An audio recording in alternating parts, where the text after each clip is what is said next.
Good afternoon, Mark Sudduth, HurricaneTrack.com here with your Hurricane Outlook and discussion for Thursday, October the 13th, 2016. Let's take a look at what's happening out there today. Nicole passed over Bermuda earlier this afternoon as a Category 3, and now it is off to the northeast of the island, and the winds are still Category 3 intensity as of the 2 o'clock intermediate advisory. Moving to the northeast now, 18 miles per hour, so conditions will improve in Bermuda. Let's take a look at the wide satellite picture visible loop for this afternoon. It's interesting, there was a lot of talk on social media that Nicole did not make landfall in Bermuda even though they were in the eye. And you have to ask yourself, well, how could that be? Well, the center of the eye has to cross the land. Okay, it's just a technicality. It doesn't matter in terms of what the effects were. Bermuda was in the eye. And you can see right there it is passing away. It kind of wobbled right over at the last second there and went over them. Pretty amazing video that was coming out of Bermuda from folks on social media. No hurricane chasers, so to speak, that I know of went out there for some reason. I didn't. I was focused more on what was happening here in North Carolina where I live in the aftermath of Matthew. Yeah, I wish I could have been in Bermuda as well, but there's not two of me. So it is what it is. Bermuda, though, is built very solidly, okay? And they're going to be just fine. Certainly a disruption, probably some damage, because it was a heck of a hurricane, no doubt. But I was there for Gonzalo almost 2 years to the day. It was just a few days later in October of 2014. And it was amazing how fast they picked up the pieces and went on after the eye of that hurricane went right over them. And yes, that was a landfall, technically. Nicole wasn't. I know that's weird, but whatever, okay? It's just from the textbook point of view. But yeah, Bermuda was in the eye. So now what do we watch for? Well, out here, strong upper level winds are disrupting everything. And so this area is closed for business until next year, more than likely. Might see something out here in November. You just never know with those rogue storms that seem to try to form out of nowhere. And then we do have a little bit of energy trying to come in to the Western Caribbean, and this region will be the focal point for development over the next couple of weeks, as it should be this time of year. So, and I'll talk about that more in just a moment.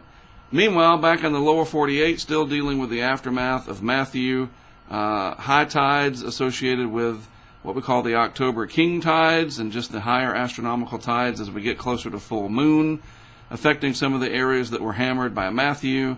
And then the river flooding, still a giant problem here in eastern North Carolina. This is the hydrograph for the Neuse River at Kinston, and it looks like it will set a record later this afternoon. The record 27.7 set by Floyd in 1999, and we are very close to that as of the 3:16 p.m. update. Very close. Peaking out at 29 feet, breaking the record by almost 2 feet. I have 2 cameras set up in Kinston right now. I went up there yesterday. That's why I vanished off the face of the earth for a day. It took a lot to get up there. Had to focus on that. Very precarious situation.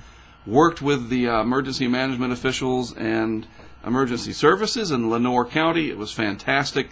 They were very cooperative and excited to be able to monitor conditions remotely and focus on what they have to do and not worry about what's going on down the main street there. Well, not in downtown Kinston, but Highway 70, if you know the area, 258 and 70, King's Barbecue, Neuse Sports Shop. There's a lot of businesses there along 70, also called New Bern Highway.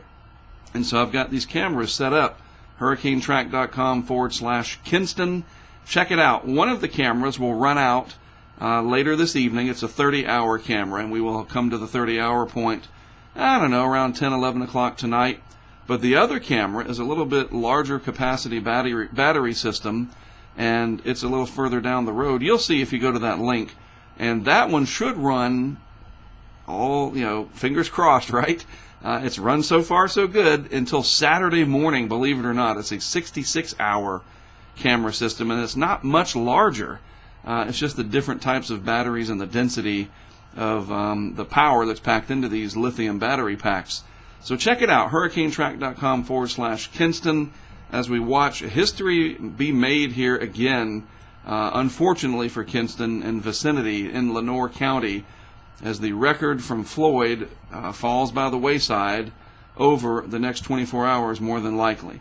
So moving on into the rest of the month and maybe even into November, what do we have? Well, upper ocean heat content still fairly high south of this line that I've drawn, and then very high over here where we would expect development this time of year if it's going to happen.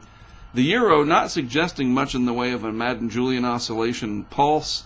Remember, the GFS was coming on out into here, but it's backed off. It's like over into this area. And so it seems like the European has the better handle on things with not much Madden-Julian oscillation enhancement anywhere around the globe. Whenever you see it inside the circle here, we call that the null phase. And it just generally means there's just not much detectable MJO activity anywhere around the globe. That being said, this is the 7-day mean sea level pressure against the background anomalies. So the deeper the blue, the lower the pressure is against the background state. Again, another wonderful map generated from Levi Cowan, tropicaltidbits.com. And it shows a respectable low pressure area. And you can see the anomaly based on climatology there, pretty deep blue. Don't worry so much about the actual surface pressure as it is showing general lowering of the pressures in the area that we would normally watch this time of year. Now granted, this is a week out. We know that the GFS has been suggesting development somewhere around here, maybe moving up into the Gulf, maybe getting buried into Central America. But this is the area that we need to focus on. As an example, let's take a look at the 12Z GFS. That other map was the 12Z Euro. And if we watch down here, over the coming days, there's Nicole exiting stage right, by the way. But if we watch down in this region, we're looking for the vorticity, those yellows. And that starts to show up there around 72 hours or so. A little bit of a turning in the wind barbs down there. But over the course of the next 7 days, as we move through time, there's day 5.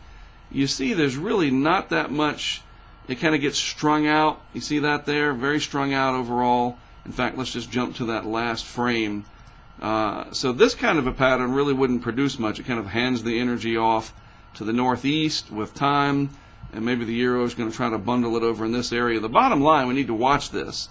We certainly do not need any tropical activity whatsoever in this area around Haiti, and we don't need anything coming into the Gulf interacting with a front and then dragging a bunch of rain up into the southeast, especially into the Carolinas. So while we may not see an intense hurricane, I don't know that we won't, but if that doesn't happen and we still get a tropical storm that rides up the coast or gets its energy entrained into a trough, that could be very problematic with all the rainfall that we've had.